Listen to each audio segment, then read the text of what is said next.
Bab 111, Batu Purba hanyalah barang material. Penerjemah, Skyfaro Editor, Skyfaro. Nenek, Gu apa ini? Gadis muda itu dengan penasaran menunjuk ke meja tengah di lantai 3. Ada 3 lantai di rumah pohon ini, lantai pertama menjual cacing gu peringkat 1, lantai kedua menjual cacing gu peringkat 2, dan lantai ketiga menjual cacing gu peringkat 3. Semakin tinggi Anda pergi, semakin sedikit cacing gu dan semakin mahal harganya. Tentu saja, cacing gu yang dijual di rumah pohon semuanya langka dan berharga. Gu Yue Yaoji mengikuti pandangan cucunya dan melihat tunggul pohon berbentuk ember bundar, tinggi dan tipis. Tunggul itu memiliki 5 cabang seperti 5 jari manusia dan saling terkait di tengah. Cacing gu berbentuk bola yang seukuran ibu jari melilit cabang-cabang halus dan ditutupi oleh daun hijau, memancarkan cahaya putih keperakan. Ini adalah gu relik perak putih, hanya dapat digunakan sekali dan dapat langsung meningkatkan kultivasi Master Gu peringkat 3 hingga 1 tingkat, Gu Yue Yaoji menjelaskan dengan perlahan. Gu relik adalah cacing gu seri. Peringkat 1 memiliki gu relik tembaga hijau yang secara khusus ditujukan kepada Master Gu peringkat 1. Peringkat 2 memiliki gu relik baja merah yang hanya efektif pada Master Gu peringkat 2, dan peringkat 3 adalah gu relik perak ini. Peringkat 4 memiliki gu relik emas kuning. Harganya 30.000 batu purba, sangat mahal.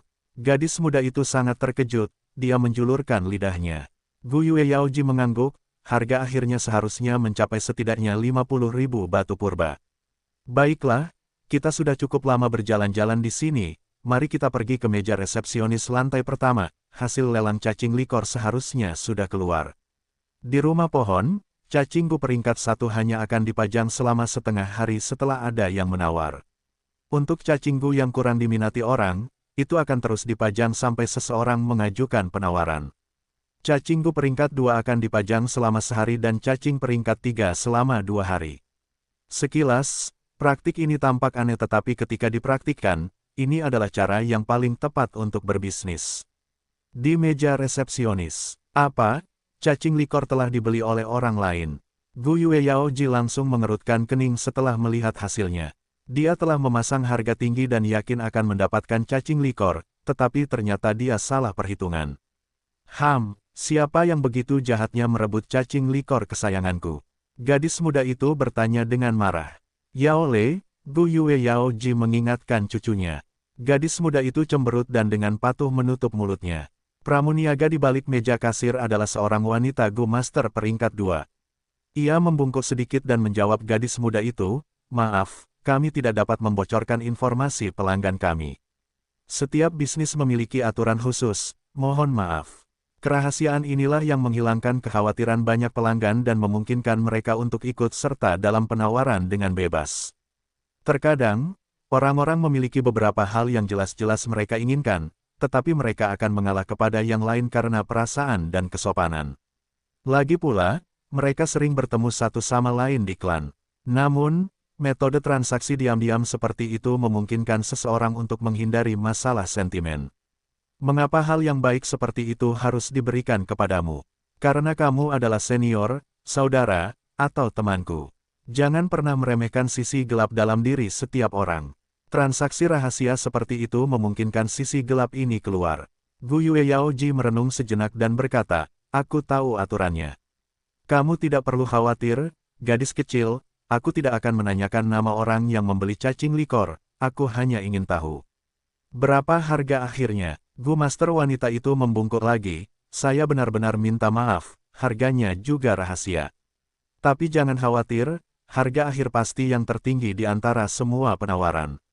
Bisnis keluarga Jia selalu berpusat pada kejujuran. Gadis kecil, apakah kau tahu siapa aku?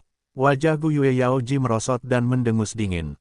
Apa yang terjadi? Pada saat ini, seorang Gu Master setengah baya peringkat 3 bergegas mendekat. Rumah pohon ini terus-menerus diawasi, mereka tentu akan tahu jika terjadi sesuatu.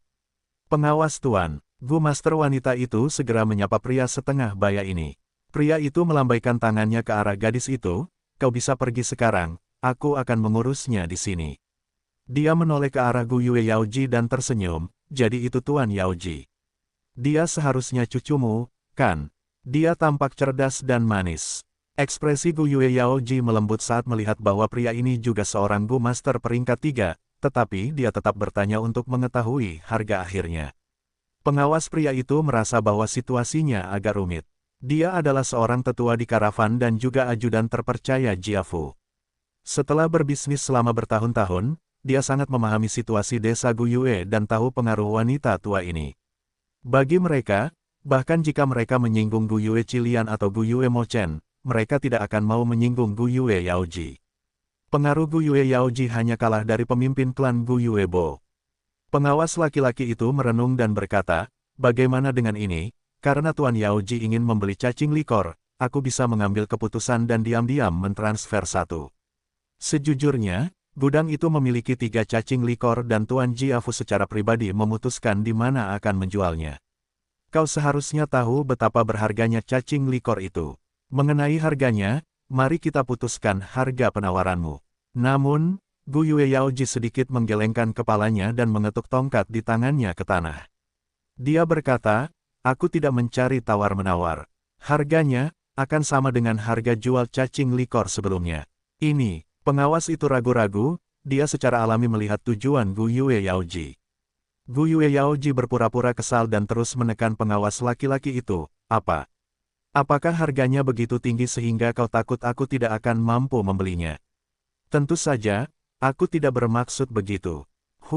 Baiklah, kami akan melakukan seperti yang kau katakan. Pengawas itu menghela napas dan mengatakan sebuah harga. Mendengar harganya, gadis muda itu awalnya menghela napas lega, tetapi segera setelah itu dia merasa agak marah. Apa, itu hanya 20 batu purba lebih banyak dari kita. Gu Yue Yaoji menyipitkan matanya, tetapi tidak berbicara. Sementara itu, Fang Yuan sudah keluar dari rumah pohon dan tiba di kedai anggur.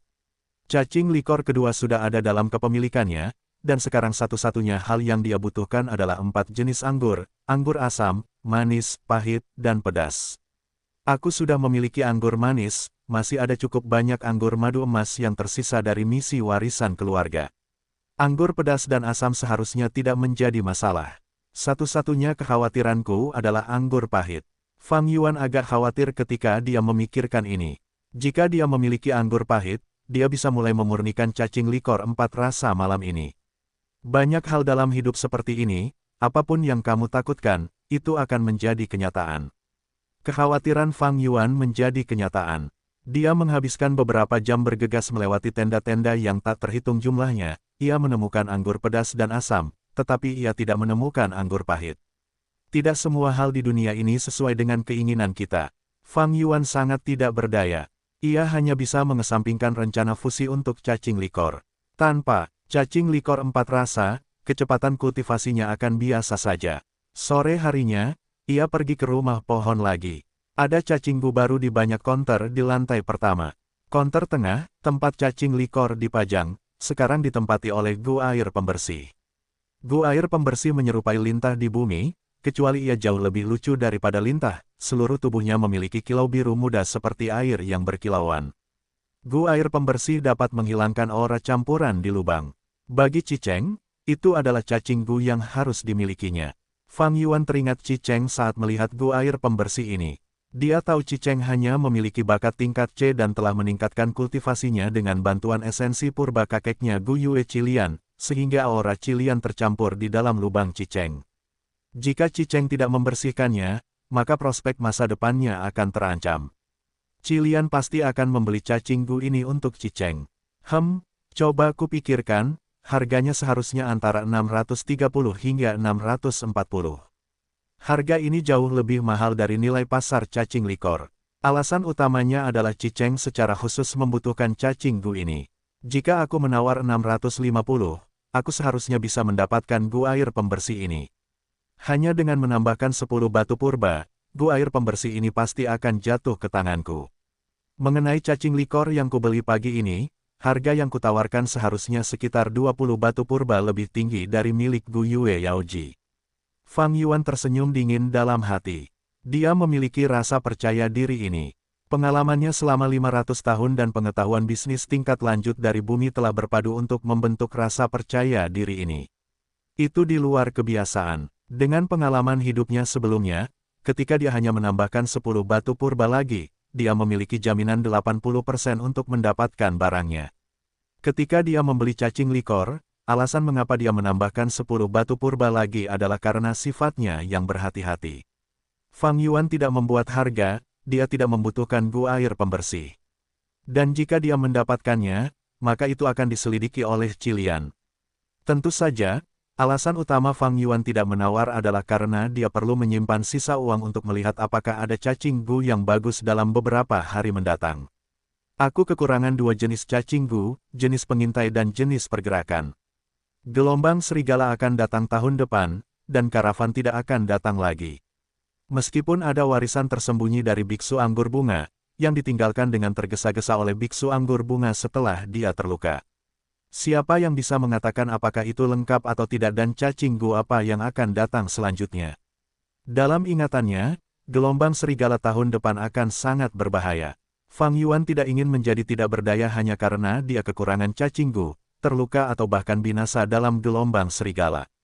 Akan menjadi bencana baginya saat ini jika dia dikelilingi oleh kawanan serigala. Sebelum itu terjadi, dia perlu membuat persiapan yang cukup, baik kultivasinya maupun cacing gu tidak boleh kekurangan. Setelah ini, dia berulang kali pergi ke rumah pohon selama 3 hari. Pada hari ketiga, di lantai pertama rumah pohon, dia menemukan sesuatu yang membuatnya bahagia, seekor gu babi hutan hitam. Gu babi hitam dan putih adalah cacing gu yang dapat meningkatkan kekuatan dasar Master Gu.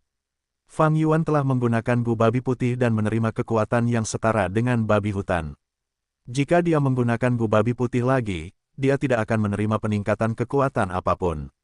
Namun, gu babi hitam berbeda, kemampuannya dapat tumpang tindih dengan gu babi putih. Oleh karena itu, pada siang hari, ada 1 cacing gu lagi yang dimilikinya. Setelah itu, tidak ada apa-apa.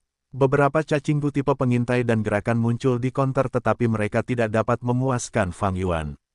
Cacing gu ini dipajang di konter biasa dan harganya tidak bagus, jadi tidak banyak yang akan membelinya. Fang Yuan mendengar karavan akan tinggal selama 8 hari, jadi dia dengan sabar menunggu tanpa menjadi cemas. Saat itu adalah hari ke-7. Di lantai 2 rumah pohon, Fang Yuan menemukan gu relik baja merah. Itu dapat langsung meningkatkan esensi purba Master Gu peringkat 2 hingga 1 tingkat. Harganya tertera 3.000 batu purba, menarik banyak Master Gu tingkat 2 untuk menawar, menjatuhkan kertas di konter, itu adalah pemandangan yang sangat meriah.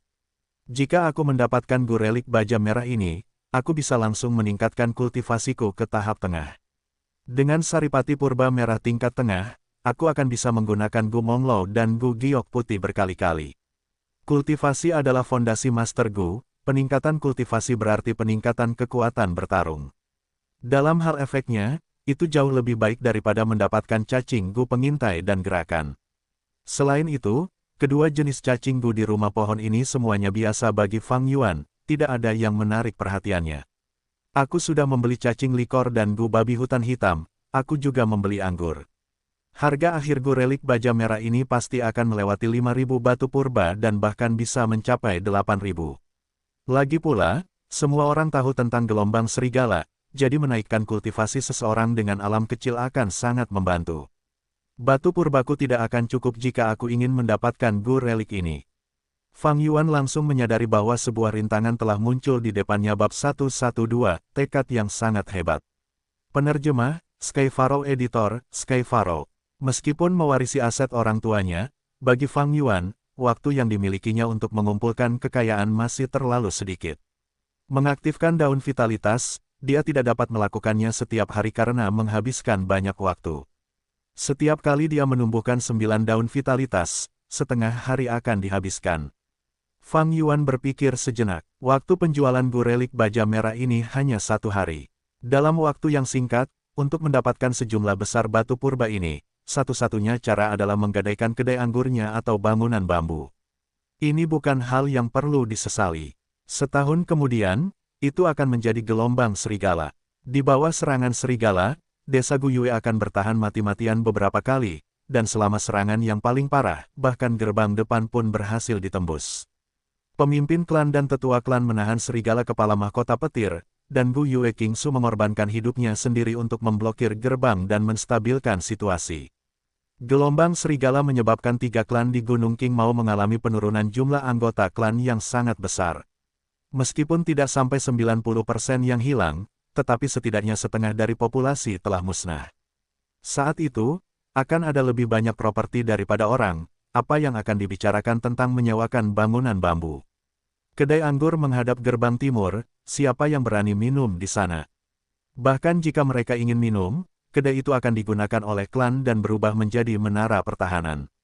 Saat ini, klan dan banyak orang meremehkan keparahan gelombang serigala. Pada titik ini, jika dia dapat menyingkirkan kedai dan bangunan bambu, dia akan dapat menjualnya dengan harga terbaik.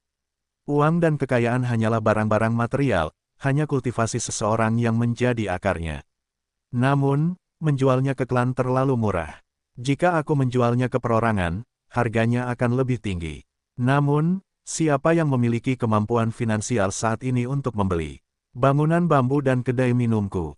Transaksi sebesar itu bukanlah sesuatu yang dapat diselesaikan sekaligus. Kedua belah pihak harus mengamati dan menawar harga terbaik, itu akan memakan waktu terlalu lama. Aku hanya punya waktu 1 hari. Tunggu, mungkin seseorang bisa. Inspirasi Fang Yuan muncul saat dia memikirkan seseorang. Orang ini tidak lain adalah pamannya Gu Yue Dongtu. Paman dan bibi sama-sama licik dan kikir. Selama puluhan tahun menjalankan kedai minum, bangunan bambu, dan menjual daun vitalitas, mereka pasti memiliki simpanan batu purba yang sangat banyak. Terlebih lagi, aset-aset ini awalnya dioperasikan oleh mereka. Secara keseluruhan, itu dapat menghemat banyak waktu pengamatan. Bagian terpentingnya adalah, mereka sangat membutuhkan aset keluarga ini untuk terus beroperasi. Tidak peduli berapa banyak aset yang mereka miliki, tanpa pendapatan apapun, ini seperti sungai tanpa sumber, batu purba mereka akan semakin berkurang, siapapun juga akan merasa cemas karenanya. Dapat dikatakan, paman dan bibi adalah target transaksi terbaik.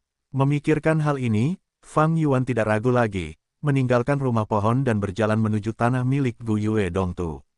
Orang yang membuka pintu adalah Shen Cui, mantan pelayannya. Ah, itu kamu. Melihat Fang Yuan, dia sangat terkejut. Segera, dia menyadari keceplosan bicaranya, dan wajahnya menjadi pucat karena ngeri. Fang Yuan sekarang adalah Master Gu tingkat 2, tetapi dia hanyalah manusia biasa, perbedaan di antara mereka seperti langit dan bumi. Yang lebih penting, Fang Yuan adalah orang kejam yang berani membunuh pelayan keluarga Mo, kemudian mencincang mayatnya dan mengirimkannya ke keluarga Mo. Pelayan ini memberi hormat kepada Tuan Muda Fang Yuan, selamat datang kembali, Tuan Muda. Shen Cui menggigil ketakutan dan lututnya lemas, berlutut di tanah. Rumah. Fang Yuan melangkah masuk ke halaman. Melihat suasana yang sudah dikenalnya, wajahnya menunjukkan sedikit ejekan, tidak ada rasa memiliki atau keterikatan. Setahun kemudian, dia kembali ke sini sekali lagi. Dibandingkan dengan kesan mentalnya, tempat ini jauh lebih kosong. Seperti yang dikatakan Fang Zheng, beberapa pelayan keluarga sudah dijual atau diberhentikan. Kemunculan Fang Yuan yang tiba-tiba telah membuat paman dan bibi khawatir. Sebagai pengurus rumah tangga, Ibu Shen datang pada saat pertama, berlutut dan membungkuk untuk mengundang Fang Yuan ke ruang tamu, dan menyajikan teh untuknya dengan tangan. Fang Yuan duduk di kursi, mengamati ruang tamu. Banyak perabotan yang hilang, dan dekorasinya jauh lebih sederhana dan polos. Tetapi ini tidak berarti bahwa paman dan bibi tidak punya tabungan. Gu Yue Dongtu masih sangat licik, ini adalah tindakan mempertahankan diri. Dia telah melangkah ke belakang, dan kekuatan tempurnya telah merosot drastis. Yang terpenting, dia telah kehilangan rumput vitalitas 9 daun, yang berarti dia telah kehilangan kartu truf dalam mempertahankan hubungan pribadinya, tidak lagi mampu memberikan pengaruh di luar. Kekayaan seseorang adalah kehancurannya sendiri dengan menyebabkan keserakahan orang lain. Setelah Fang Yuan mewarisi aset, banyak anggota klan yang iri dan mengincar kekayaannya. Adapun paman dan bibi, mereka menghadapi masalah yang sama. Jumlah tabungan yang sangat besar yang mereka miliki merupakan berkah sekaligus masalah. Tidak memamerkan kekayaan seseorang, bagi mereka, ini adalah metode hidup yang benar. Pada saat ini, langkah kaki terdengar. Langkah kaki semakin dekat, dan segera, bibi muncul di depan pintu. Fang Yuan, kau masih berani kembali ke sini. Melihat Fang Yuan, amarah dalam hatinya muncul entah dari mana, berteriak melengking, dasar bajingan pengkhianat, bagaimana kami membesarkanmu. Dan berpikir kau memperlakukan kami seperti ini, apakah kau punya hati nurani, apakah hati nuranimu sudah dimakan anjing? Kau masih punya nyali untuk datang ke sini, dan punya nyali untuk minum teh di sini. Apakah kau di sini untuk melihat keadaan kami yang menyedihkan? Sekarang setelah kau melihatnya, apakah kau senang? Jarinya menunjuk ke arah Fang Yuan, tangannya yang lain di pinggangnya saat dia berteriak seperti tikus tanah. Jika bukan karena Fang Yuan yang mengenakan pakaian tempur Gu Master peringkat 2 yang mencolok, mengingatkannya, dia akan menerkamnya dan mencekiknya. Fang Yuan tidak menghiraukan atau menunjukkan ekspresi apapun terhadap jari bibi atau tuduhan marahnya. Setahun tidak bertemu, wajah kuning bibi, meskipun penuh amarah dan kebencian, tidak bisa menyembunyikan kelesuannya. Pakaiannya sudah berganti menjadi pakaian ramis sederhana, dan aksesoris di kepalanya sudah berkurang. Tanpa riasan apapun, mulutnya tampak mancung dan wajahnya kecil, seperti monyet. Fang Yuan mendapatkan kembali aset-aset itu telah menyebabkan pengaruh dan dampak yang besar pada kehidupan sehari-harinya. Terhadap olok-oloknya yang marah, Fang Yuan tidak menghiraukan mereka, dia mengangkat cangkirnya dan minum teh sebelum berkata perlahan, perjalananku ke sini hari ini adalah untuk menjual kedai dan bangunan bambu, apakah paman dan bibi tertarik? Pah, dasar serigala pengkhianat, apa gunanya kamu, ingin menjual kedai dan bambu? Nada bicara bibi terhenti saat dia akhirnya bereaksi, wajahnya menunjukkan ketidakpercayaan, apa, kamu ingin menjual kedai dan bangunan bambu? Fang Yuan meletakkan cangkir tehnya, bersandar di kursi, menutup matanya untuk beristirahat, lebih baik panggil paman ke sini untuk berdiskusi denganku. Bibi menggertakkan giginya, tidak percaya, matanya seperti api yang meletus saat dia menatap Fang Yuan dengan marah, berkata, aku tahu, kamu mencoba mempermainkanku, itu sebabnya kamu mengatakan itu. Begitu aku setuju, aku akan diejek dan diolok-olok dengan kasar. Kamu pikir aku bodoh, dan akan dipermainkan olehmu. Ini murni cara berpikir dari orang dengan status sosial rendah. Fang Yuan mendesah dalam hatinya, sebelum mengucapkan satu kalimat untuk mengubah sikap bibinya. Katakan omong kosong lagi dan aku akan pergi. Aku yakin orang lain akan tertarik pada aset ini. Saat itu, aku akan menjualnya kepada orang lain, jadi jangan kalian berdua menyesalinya. Bibi berhenti sejenak, apakah kamu benar-benar ingin menjual aset ini? Aku hanya menunggu selama 5 menit. Fang Yuan membuka sedikit matanya untuk berbicara, sebelum menutupnya lagi. Dia mendengar bibi menghentakkan kakinya sebelum serangkaian langkah kaki yang cepat dan lebih lembut. Tidak lama kemudian, Paman Gu Yue Dongtu muncul di depan Fang Yuan, namun, bibi tidak menemaninya. Fang Yuan menatapnya. Paman sudah menua secara drastis, wajahnya yang semula terawat baik telah menyusut, dan sekarang lebih banyak uban di kepalanya. Dia telah merasa khawatir beberapa hari ini. Kehilangan aset keluarga, dia tiba-tiba kehilangan sumber keuangannya. Tanpa rumput vitalitas 9 daun, dia juga kehilangan pengaruh luarnya. Gelar, tetua tersembunyinya, sudah dipalsukan. Meskipun dia memiliki sejumlah besar kekayaan di tangannya, tanpa pengaruhnya, batu-batu purba ini menjadi merepotkan. Politik klan adalah untuk mendorong anggota klan untuk bersaing memperebutkan sumber daya, terutama aturan tentang pertarungan Gu, itu tidak manusiawi dan tidak bersahabat. Namun, ini dapat memusnahkan parasit dan munculnya generasi kedua yang tidak berguna, yang memungkinkan orang-orang klan untuk mempertahankan rasa waspada. Ini juga memungkinkan pasukan tempur klan untuk mempertahankan posisi yang kuat.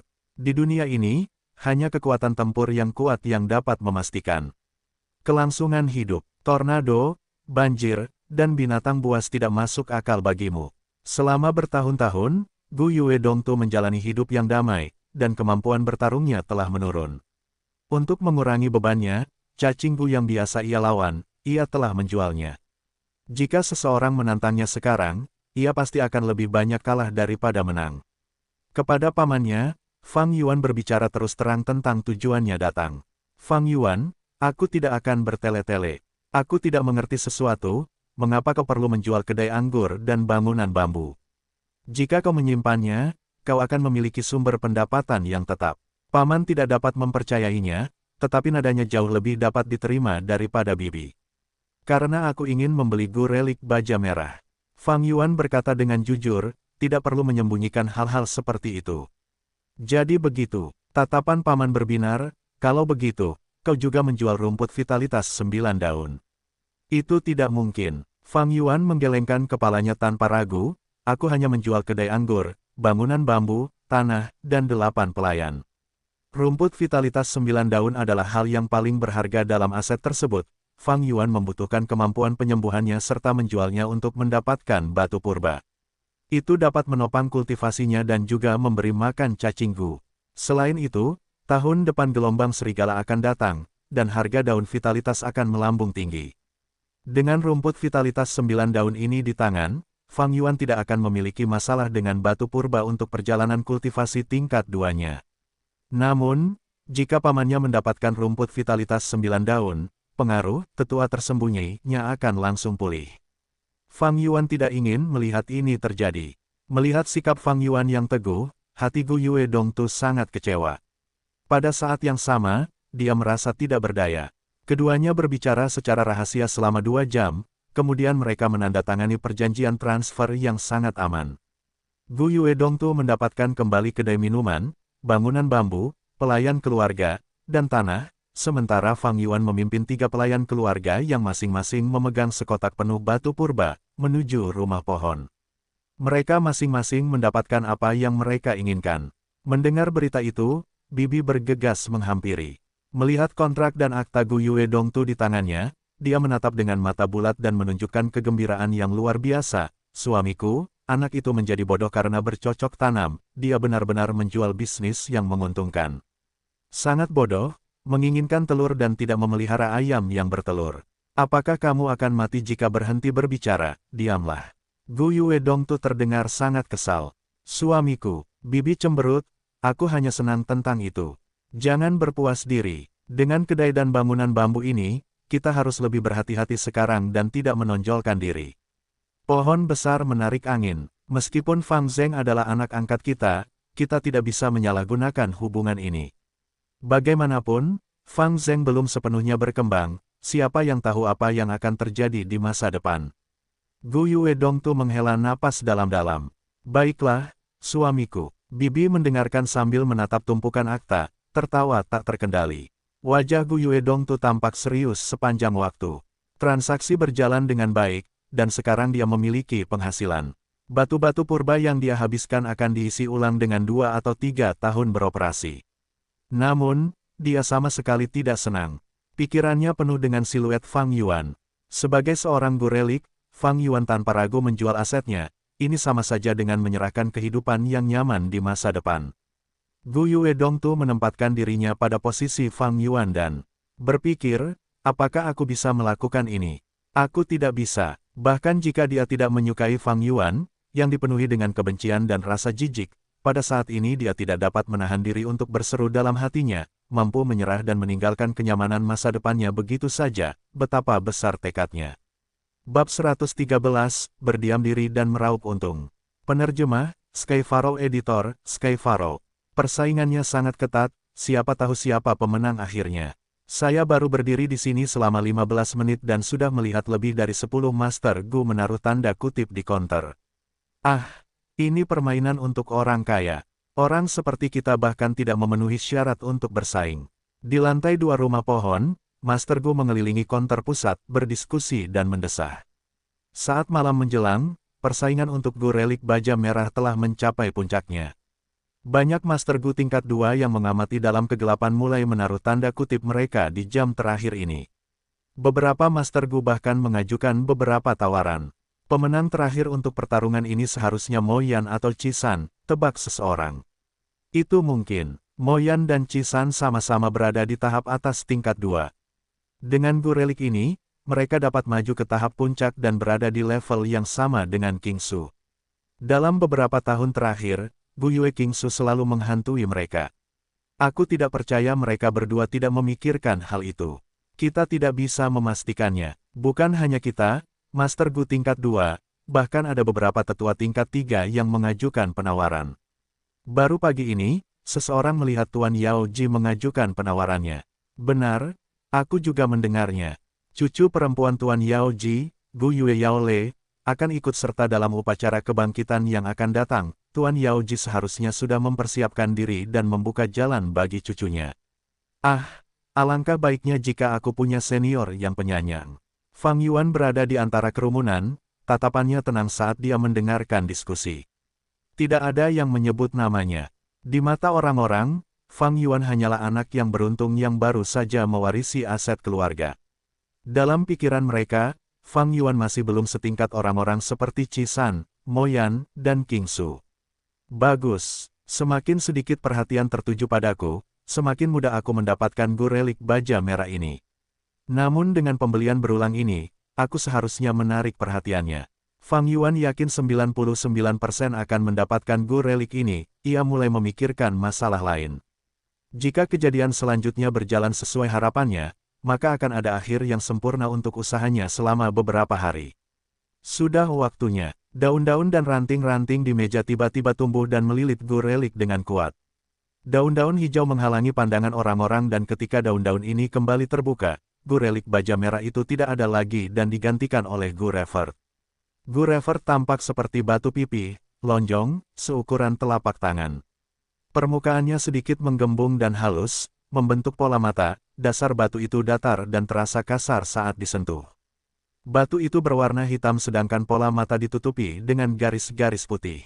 Sekitar setiap 2 detik, mata akan berkedip sekali dan garis-garis putih yang menggambarkan bola mata akan berputar, memberikan perasaan bahwa batu ini memutar matanya.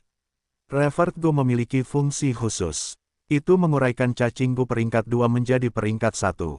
Misalnya, jika Revert Gu digunakan pada White Jade Gu milik Fang Yuan, White Jade Gu akan berubah lagi menjadi White Boar Gu dan Jade Skin Gu. Proses ini disebut reverse refining. Fang Yuan meliriknya dan segera kehilangan minatnya. Dia tidak membutuhkan Revert Gu. Para Gu Master di sekitarnya mulai berdebat. Revert Gu tidak bisa menjadi titik fokus semua orang seperti gu relik baja merah. Semua orang sangat ingin tahu kemana gu relik baja merah itu pergi. Beberapa orang mencari Gu Master karavan lantai dan beberapa orang menunggu di meja utama. Kerumunan perlahan menipis, tetapi Fang Yuan tidak menjauh. Tuan Muda Fang Yuan, silakan datang ke lantai 3. Tuan kami Jiafu ingin mengobrol dengan Anda. Sebuah suara tiba-tiba memasuki telinga Fang Yuan. Fang Yuan tidak terkejut, ada banyak jenis cacing gu transmisi suara rahasia di dunia ini. Dia mengikuti arahan yang diberikan oleh suara itu dan berjalan ke dinding di lantai 3. Cabang-cabang dan daun-daun ditumpuk bersama dan menutupi dinding kayu. Swoosh! Cabang-cabang dan daun-daun secara otomatis terbelah ke samping dan memperlihatkan pintu tersembunyi. Fang Yuan mendorong pintu hingga terbuka dan melihat tangga berputar yang indah yang bergerak ke atas. Dia berjalan di sepanjang tangga dan sampai ke ruang belajar kecil. Di ruang belajar, Jiafu sedang menangani beberapa akun, tangannya menulis dengan cepat. Dia mengangkat kepalanya ketika mendengar langkah kaki Fang Yuan, memperlihatkan bekas luka di wajahnya. Dia tersenyum lembut, kita bertemu lagi, adik kecil Fang Yuan. Hormat kepada Tuan Jiafu. Fang Yuan menggenggam tangannya dan memberi hormat.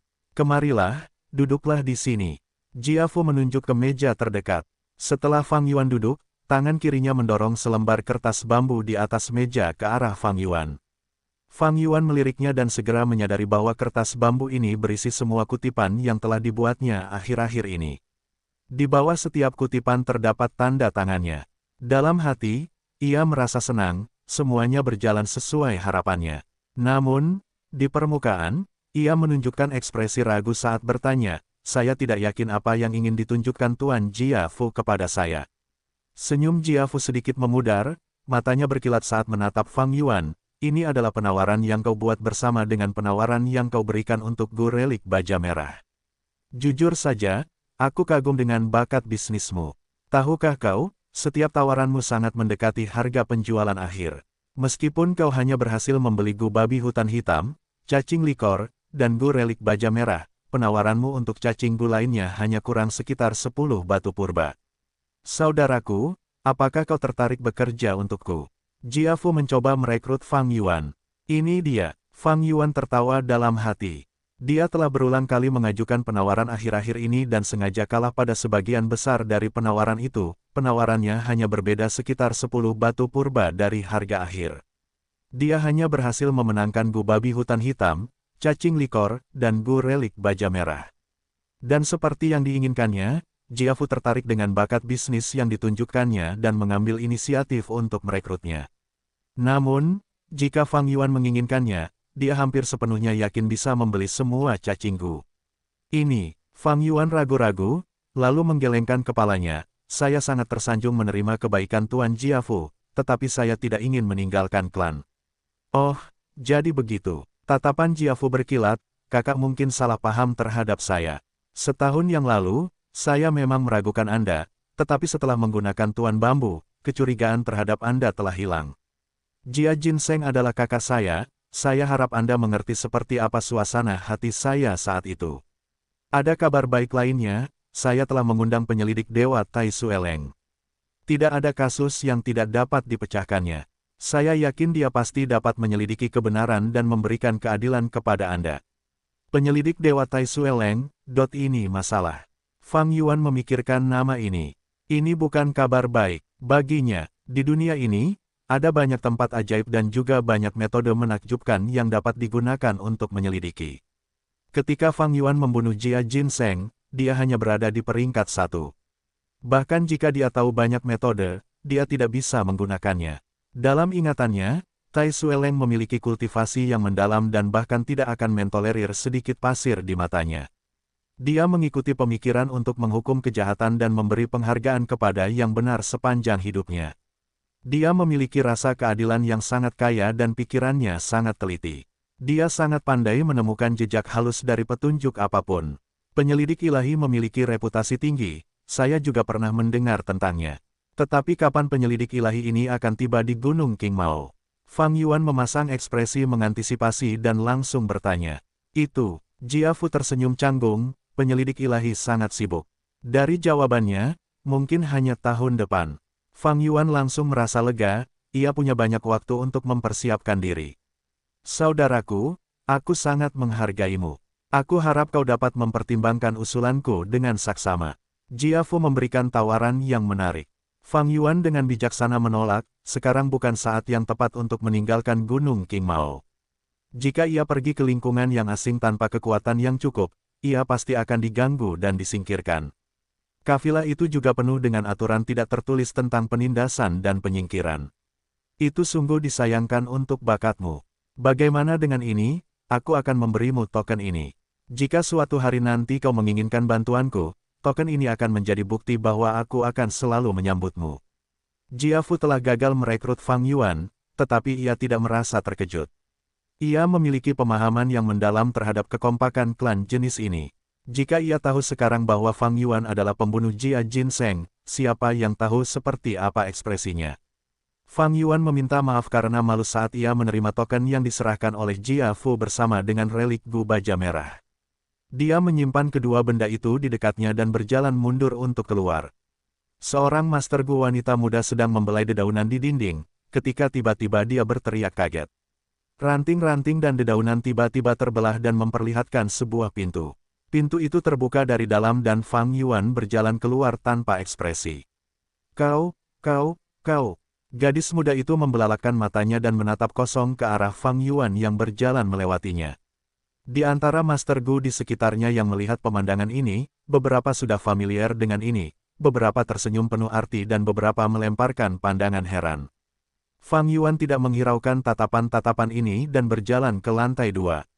Beberapa Master Gu masih menunggu di sana, dengan bersemangat mendiskusikan kepada siapa Gu relik baja merah itu pergi. Beberapa orang dengan berani menebak-nebak sementara beberapa orang memberikan sedikit berita. Mo Yan memiliki senyum misterius ketika dia berjalan keluar dari rumah pohon, wajah Cisan pucat, dan seterusnya. Dan yang terpenting, beberapa orang bersumpah bahwa si Anu telah membeli Gu relik, bahkan bersumpah. Fang Yuan melewati sekelompok orang yang bosan ini. Tidak seorang pun tahu bahwa pada saat ini, Gu relik baja merah begitu dekat dengan mereka. Ketika Fang Yuan berjalan keluar dari rumah pohon, dia menabrak Cisan. Wajahnya memang tampak tidak sedap dipandang, dan di sampingnya, Ci Cheng bertanya tentang keberadaan Gu relik baja merah. Setelah melihat Fang Yuan, Ci Cheng mendengus dan menoleh, sengaja tidak menatapnya. Cisan diam-diam menganggukkan kepalanya ke arah Fang Yuan sebagai salam. Fang Yuan juga menganggukkan kepalanya sebagai balasan. Wajahnya membawa secercah senyum. Sinar matahari terakhir bersinar di wajah anak muda ini, dia memang bahagia. Dengan Gu relik baja merah, kultivasinya akan langsung maju satu tingkat. Dan ada juga tokennya. Setahun yang lalu, Fang Yuan ingin membangun persahabatan dengan Jia Jinseng dan mengandalkannya untuk mengambil bagian dalam kompetisi pertarungan Gu skala besar di masa depan, menuai keuntungan dalam periode pergolakan itu. Sayangnya, hidup tidak dapat diprediksi, hasil akhirnya membuat Fang Yuan tidak tahu apakah harus tertawa atau menangis. Tanpa diduga, dia akhirnya membunuh Jia Jinseng dengan tangannya sendiri. Tidak masalah, tanpa Jia Jinseng, mengandalkan Jia Fu juga berhasil. Token ini setara dengan tiket masuk ke kompetisi pertarungan Gu skala besar di masa depan bab 114, Raja Monyet di dalam Gua. Penerjemah, Skyfaro Editor, Skyfaro. 3 hari setelah karavan meninggalkan desa, di hutan batu di dalam gunung, dipenuhi cahaya merah gelap. Pilar-pilar batu besar menjulur turun dari langit-langit, menyerupai batang pohon yang panjang dan raksasa, membentuk hutan batu berwarna abu-abu yang megah. Fang Yuan mundur dari pertempuran di hutan batu. Cirp-cirp-cirp, sekelompok monyet batu menatap dengan mata monyet hijau melingkar mereka, mengejar Fang Yuan tanpa henti. Monglight Gu, Fang Yuan memanggil dalam benaknya, lengan kanannya menebas ke arah gerombolan monyet. Po, bila bulan biru menakutkan sebesar wajah membentuk bulan sabit dan menembus udara, memotong gerombolan monyet. Seekor monyet batu mata giok melompat di udara. Tanpa pijakan untuk melarikan diri, ia langsung terkena bilah bulan. Sebelum ia bisa berteriak, pada saat berikutnya, seluruh tubuhnya terbelah menjadi 2 dari kepala hingga kaki. Ia telah kehilangan semua kekuatan hidupnya yang tersisa dan diselimuti aura kematian yang dalam. Dalam sepersekian detik, matanya yang hidup berubah menjadi sepasang mutiara giok. Saat tubuhnya turun, ia berubah menjadi patung batu. Bam! Dengan suara renyah, patung itu jatuh ke tanah, hancur berkeping-keping. Moonblade hanya meredup sedikit, dan setelah membunuh monyet batu ini, kekuatannya tetap ada saat ia bergegas menuju monyet-monyet di belakang. Kacak, setelah beberapa teriakan, 5 atau 6 monyet batu terbunuh di tempat. Cirp-cirp-cirp, kematian rekan-rekan mereka memicu kemarahan gerombolan monyet saat mereka berteriak dengan marah, pengaruh mereka berlipat ganda, dengan gagah berani melompat ke arah Fang Yuan. Fang Yuan tidak terpengaruh oleh bahaya itu, hatinya tetap setenang es.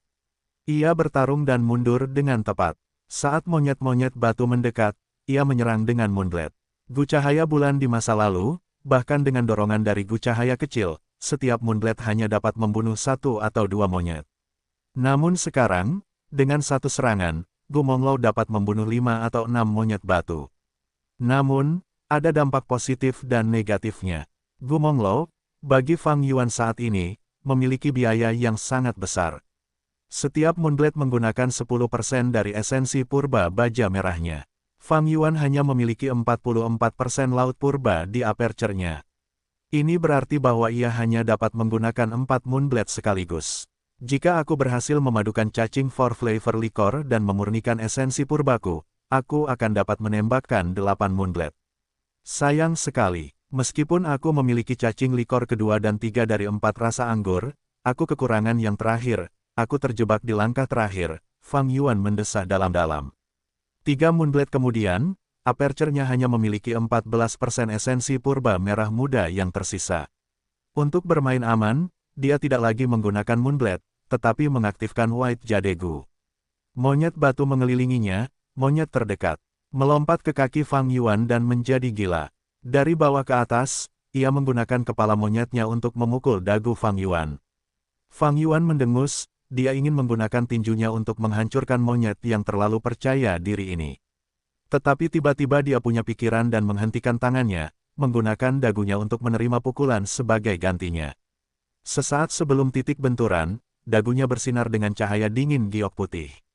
Suara dentuman keras bergema. Kekuatan serangan itu menyebabkan kepala Fang Yuan miring ke belakang. Tetapi monyet itu berbaring di tanah, memeluk kepalanya dan berguling-guling di tanah sambil berteriak kesakitan. Tanpa White Jade Gu, dagu Fang Yuan akan hancur. Tetapi sekarang, Fang Yuan hanya merasa sedikit pusing tanpa cedera. Tetapi, bahkan dengan pertahanan White Jade Gu, dia masih harus menahan dampak serangan itu. Fang Yuan mundur beberapa langkah sebelum pulih dan melihat pemandangan di depan matanya lagi. Dia sengaja menahan sundulan kepala monyet tadi, agar tubuhnya terbiasa dengan serangan seperti itu dan terbiasa dengan sedikit rasa pusing. Dengan cara ini, di masa depan ketika dia jatuh ke dalam krisis hidup dan mati, menghadapi serangan seperti itu, dia akan dapat pulih lebih cepat dan berjuang untuk kesempatan bertahan hidup. Fang Yuan selalu kejam dengan metodenya. Kekejaman ini tidak hanya terhadap musuh, tetapi juga dirinya sendiri. Dia datang ke sini untuk membunuh monyet batu hampir setiap 3 hari. Motifnya bukan hanya warisan kekuatan biksu anggur bunga, tetapi juga motif lain, untuk memanfaatkan monyet batu untuk melatih kemampuan bertarungnya sendiri. Statistik fisik seorang Master Gu, kemahiran tempur fisik, esensi purba aperture, pengalaman pertempuran, dan setiap cacing Gu, semuanya adalah elemen yang memengaruhi kekuatan pertempuran secara keseluruhan. Hanya dengan mengumpulkan semua elemen ini dengan erat, seseorang dapat mengerahkan kekuatan bertarung terbesar. Kelompok monyet batu itu seperti palu, dan Fang Yuan adalah ingot yang baru saja keluar dari kuali. Dengan setiap pukulan palu, ia akan menjadi lebih kokoh, lebih halus, dan lebih kompak. 15 menit kemudian, pertempuran ini berakhir. Di tanah, ada pecahan batu di seluruh tanah, dan di dalamnya ada lusinan mutiara giok. Aku membunuh 41 monyet batu mata giok kali ini, Fang Yuan menghitung dalam hatinya, dan setiap kali ia akan mengumpulkan hasil pertempuran. Dari setiap pertempuran, ia akan merenungkan dirinya sendiri dan memperbaiki apa yang tidak ia lakukan dengan benar. Pada saat yang sama, ia akan merasakan kecepatan peningkatannya sendiri. Dalam pertempuran sebelumnya, Gu cahaya bulan adalah faktor yang paling berkontribusi, dengan 3 bilah bulan membunuh sedikitnya 17 atau 18 monyet batu. Itu sekitar setengah dari seluruh hasil pertempuran, monyet yang tersisa semuanya terbunuh oleh pertempuran jarak dekatku. Efek Gu cahaya bulan pada monyet batu tidak terlalu jelas. Namun setelah maju ke Gu cahaya bulan, ia melompat menjadi metode serangan Fang Yuan yang paling kuat. Tidak hanya kekuatan serangannya kuat, tetapi yang lebih penting, efisiensinya sangat tinggi. Fang Yuan menggunakan 3 bilah bulan hanya dalam rentang waktu beberapa napas, tetapi ketika ia menggunakan tinjunya dan tendangannya untuk menghancurkan monyet batu, itu memakan waktu lebih dari 10 menit. Monyet batu ini sangat lincah dan memiliki gerakan cepat. Ketika monyet batu berada di tanah, tidak ada gunanya berpikir untuk memukul mereka secara fisik. Dengan melompat, mereka dapat dengan mudah melompat menjauh dan menghindari serangan Fang Yuan. Satu-satunya kelemahan adalah ketika mereka melompat di udara, mereka tidak dapat mengubah arah gerakan mereka. Fang Yuan mampu membunuh mereka karena kelemahan ini. Namun, hal ini dikarenakan pengalaman bertarungnya yang kaya. Jika itu adalah Master Gu tingkat 2 lainnya, bahkan Qisan, Mo Yan atau King Su, mereka tidak akan mampu menangkap kelemahan setiap saat seperti Fang Yuan. Kenangan kehidupan sebelumnya memungkinkan Fang Yuan untuk secara sensitif menangkap peluang dalam pertempuran dan memanfaatkannya. Dia dapat dengan cermat menggunakan setiap ons kekuatannya. Meskipun dia adalah tingkat 2, dia sudah dapat menggunakan kekuatan bertarungnya hingga batas kemampuannya. Dia jelas tidak seperti Fang Zheng, yang memiliki Gu kulit giok, tetapi di arena setelah dikuasai oleh aura Fang Yuan, bahkan tidak dapat menunjukkan kekuatannya yang seharusnya. Tentu saja, kultivasi Fang Yuan masih sangat rendah, dan melawan kelompok monyet, dia tidak dapat mengalahkan mereka dengan kekuatan kasar. Setiap kali, dia harus bertarung sambil mundur. Untungnya, monyet-monyet itu tidak memiliki kecerdasan yang tinggi. Mereka tidak dapat menyesuaikan pola serangan mereka, dan bahkan setelah melihat Fang Yuan menghancurkan mereka di udara berkali-kali, mereka masih melompat ke arah Fang Yuan sambil menyerang. Pada saat yang sama, setiap kali mereka mengejar Fang Yuan, jika terlalu jauh dari rumah mereka, kerinduan mereka akan rumah akan mengalahkan amarah mereka. Banyak monyet menyerah dalam pengejaran karena hal ini. Gu adalah esensi langit dan bumi, manusia adalah roh dari semua makhluk hidup. Fang Yuan mengandalkan kecerdasan manusia untuk memahami kebiasaan monyet batu dan menggunakan metode bertarung yang benar untuk masuk lebih dalam ke hutan batu. Saat ini dia sudah dekat dengan area tengah hutan batu. Setelah banyak upaya, Fang Yuan akhirnya membasmi kelompok monyet di pilar batu ini. Saat ini, di depannya, adalah pilar terakhir. Itu adalah pilar batu terbesar dan tertebal di hutan batu ini. Pilar itu menjulur ke bawah dari langit-langit, hampir menyentuh tanah. Pilar itu memancarkan aura agung di tengah keheningan. Fang Yuan menghitung jumlah gua batu di pilar itu, dan memperoleh perkiraan setidaknya 500 monyet batu. Ini adalah kelompok monyet terbesar yang pernah ditemuinya hingga saat ini. Namun, tidak peduli berapa banyak monyet batu bermata giok yang ada, bagi Fang Yuan, itu hanya masalah kecil, paling-paling dia harus mengerahkan lebih banyak tenaga dan membuang beberapa perjalanan lagi. Yang menyebabkan tatapannya menjadi serius, adalah gua batu di tingkat paling atas. Pintu masuk gua ini lebih besar daripada gua-gua di sekitarnya, setidaknya 2 kali lebih besar jika tidak lebih. Dan di bawahnya, gua-gua itu saling berdesakan rapat, membentuk dan menyerupai posisi di mana mereka menyembah dan memuja. Sepertinya ada raja monyet di gua batu ini. Fang Yuan mengerutkan kening. Disinilah letak masalahnya. Selama kelompok binatang itu besar, akan ada raja binatang yang tercipta. Ada raja babi hutan di kelompok babi hutan.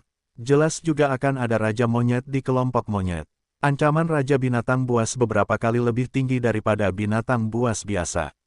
Alasannya adalah tubuh mereka memiliki 1 atau 2 cacing gu di dalamnya. Gu ini memiliki kemitraan yang saling menguntungkan dengan raja binatang buas, dan begitu raja binatang buas diserang, mereka akan keluar dan membantu. Raja monyet batu mata giok ini seharusnya tidak terlalu kuat, setidaknya lebih lemah dari raja babi hutan. Kalau tidak, kelompok monyet di sekitarnya pasti sudah berada di bawah kendalinya. Fang Yuan menggunakan pengalamannya, mengukur kekuatan raja monyet. Biasanya, semakin besar kelompok binatang buas, semakin kuat raja binatang buas. Raja binatang buas yang lebih lemah tidak memiliki kemampuan untuk memerintah sejumlah besar.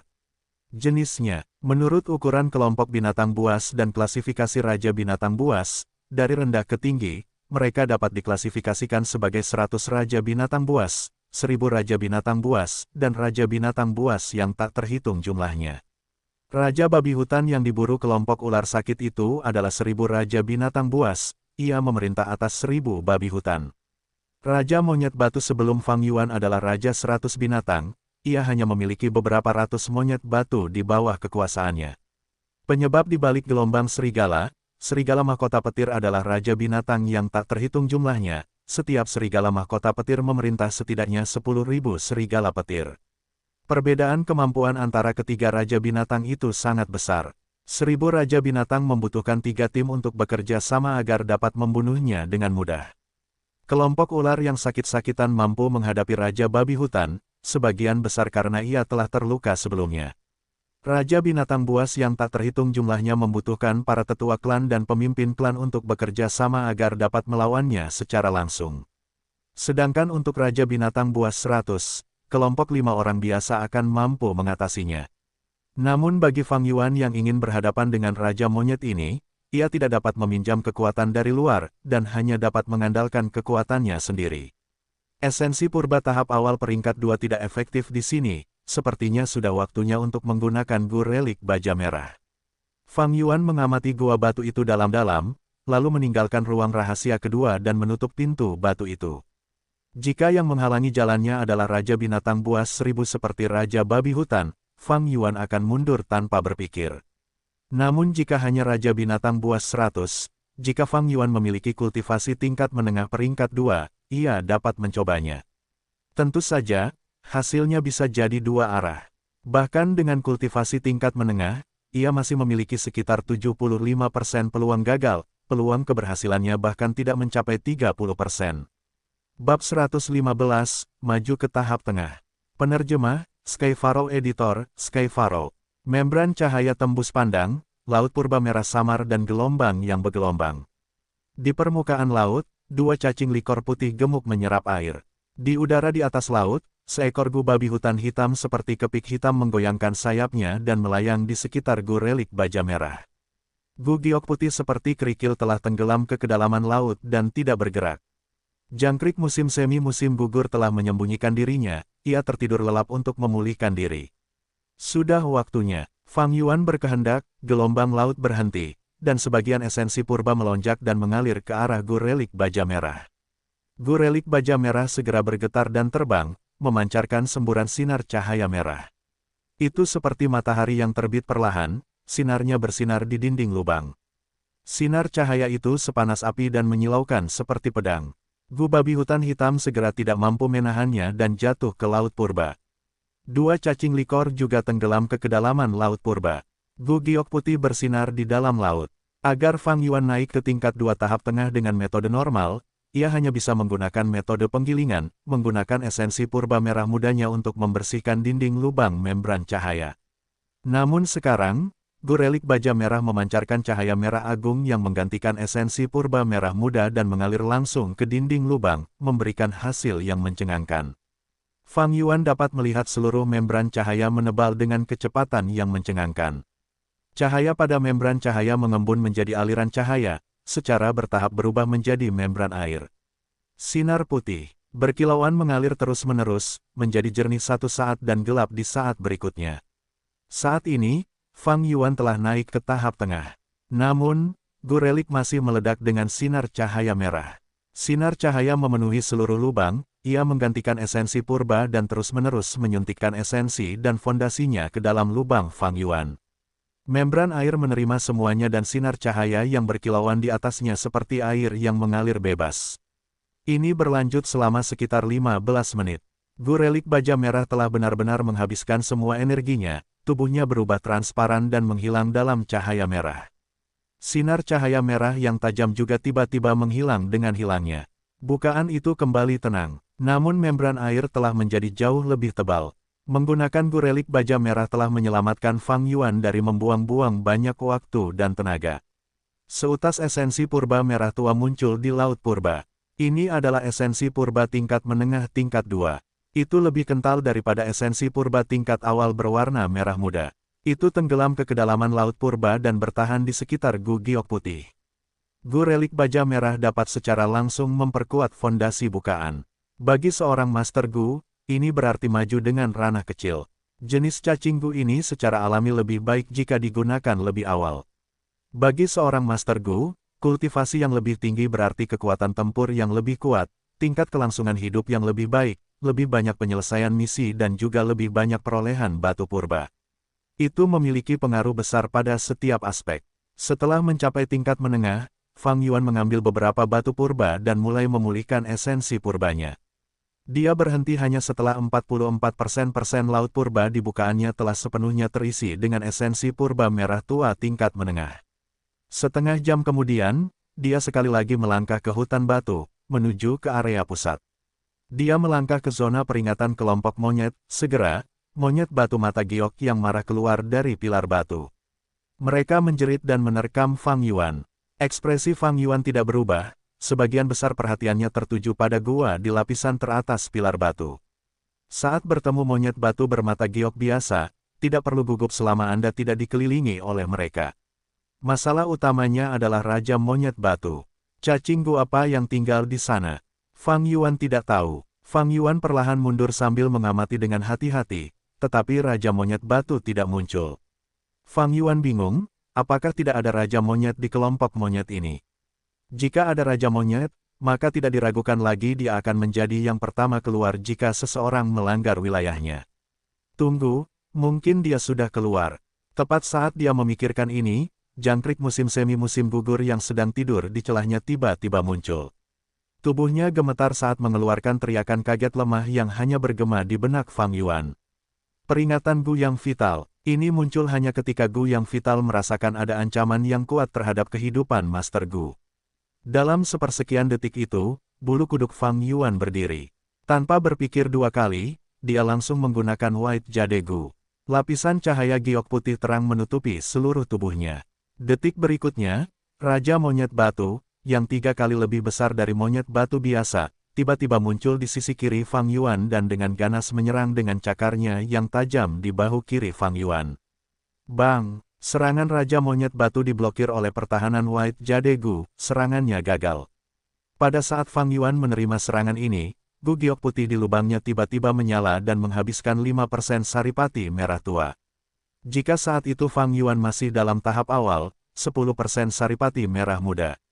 Pasti sudah habis. Dari sini, orang bisa melihat betapa jahat dan ganasnya serangan diam-diam Raja Monyet Batu itu. Meskipun Fang Yuan memiliki karakter yang tenang, dia tidak bisa menahan keringat dingin saat ini. Jika bukan karena dia yang mengasah dirinya sendiri akhir-akhir ini dan memoles kondisinya ke kondisi tempur puncak, dia mungkin benar-benar terkena serangan Raja Monyet Batu itu. Jika reaksinya sedikit terlambat, bahu kirinya akan menjadi lumpuh dan tidak dapat digunakan. Fang Yuan kemudian akan berakhir sengsara seperti Gu Yuemnsi beberapa waktu lalu. Ternyata ada cacing Gu tipe penyembunyi liar yang tinggal di Raja Monyet Batu ini. Fang Yuan buru-buru mundur. Dia tidak punya cara untuk mendeteksi cacing Gu yang bersembunyi dan berakhir dalam posisi yang tidak menguntungkan secara tiba-tiba. Raja Monyet Batu itu tampaknya lebih licik daripada monyet batu biasa. Setelah serangannya meleset, ia kembali bersembunyi. Hal ini tentu saja menjadi tekanan mental yang sangat besar bagi Fang Yuan. Ia menggunakan White Jade Gu untuk membentuk pertahanan di sekujur tubuhnya. Metode seperti itu menggunakan esensi purba setiap saat dan mustahil baginya untuk mempertahankan pertahanan ini. Bahkan ketika ia pernah bertarung dengan pasukan monyet batu sebelumnya, ia hanya akan menggunakan White Jade Gu pada saat-saat genting. Jika ia terus mempertahankan keadaan ini, maka esensi purbanya akan benar-benar hilang tidak lama kemudian. Lebih dari 500 monyet batu mengepung Fang Yuan dengan agresif. Fang Yuan menggunakan kecepatan tertingginya untuk mundur dan menjauh. Beberapa monyet batu menjadi lebih lemah, sedangkan beberapa menghentakkan kaki di tanah dan mulai kembali ke rumah mereka. Kicauan, tepat pada saat ini, Raja Monyet Batu Mata Giok muncul dan memberi perintah dengan suara keras. Kicauan, kicauan, kelompok monyet batu segera menanggapi, kebingungan dan keraguan mereka menghilang dan kembali mengejar Fang Yuan. Lebih dari 500 monyet batu mata giok terus-menerus mengejarnya, tetapi Fang Yuan tidak panik, bibirnya memperlihatkan senyum dingin sebaliknya. Kecelakaan ini sudah sesuai dengan dugaannya. Dia telah memilih rute termudah menuju area tengah hutan batu, membuka sebuah lorong. Di sekitar lorong tersebut terdapat banyak kawanan monyet batu. Fang Yuan sangat mengenal lorong ini. Namun, dengan kecerdasan rendah dari monyet-monyet batu ini, bagaimana mereka bisa tahu? Di bawah pengawasan Raja Monyet Batu, mereka menyerbu hutan batu, melanggar zona peringatan kelompok monyet lain dan mengakibatkan serangan balik dari kelompok monyet lain. Hutan batu berada dalam kekacauan besar. Monyet batu mata giok yang tak terhitung jumlahnya berdiri di tempat mereka, memulai pembantaian untuk mempertahankan rumah mereka. Dalam 10 tahun atau lebih, Raja Monyet Batu bahkan mungkin maju menjadi Raja 1000 binatang dan sepenuhnya menyatukan hutan batu ini. Tapi sekarang, itu hanya 100 raja binatang dan tidak memiliki kemampuan untuk mengendalikan begitu banyak monyet batu. Berbagai kelompok monyet batu jatuh ke dalam pertempuran yang kacau satu sama lain. Untuk sesaat, yang bisa didengar Fang Yuan hanyalah suara melengking dan menjerit dari monyet-monyet batu. 500 monyet batu yang mengejarnya dengan cepat terjerat dengan kelompok monyet batu lainnya. Tapi Raja Monyet Batu masih bersikeras mengejar Fang Yuan. Fang Yuan menyerang dan mundur. Dalam kurun waktu ini, ia menderita banyak serangan mendadak dari Raja Monyet Batu dan setiap serangan akan menghabiskan banyak esensi purba miliknya. Untungnya, ia telah maju ke tahap tengah sebelum ini. Kalau tidak, dengan esensi purba tahap awal, ia tidak akan mampu menangani konsumsi ini. Fang Yuan mendarat dalam posisi yang sangat tidak menguntungkan, ia tidak menemukan kelemahan apapun pada Raja Monyet Batu. Satu-satunya kesempatan untuk menyerang terletak pada saat Raja Monyet Batu hendak menyerang. Tetapi bahkan jika Fang Yuan mampu bereaksi, ia tidak punya waktu untuk melakukan gerakan menyerang. Raja Monyet Batu memiliki cacing Gu tipe penyembunyian dan memegang inisiatif dengan kuat. Ia dapat menyerang Fang Yuan kapanpun ia ingin menyerang. Bahkan jika Fang Yuan melukainya, ia dapat menggunakan cacing Gu tipe penyembunyian untuk melarikan diri dengan aman. Ia berada dalam posisi yang tak terkalahkan.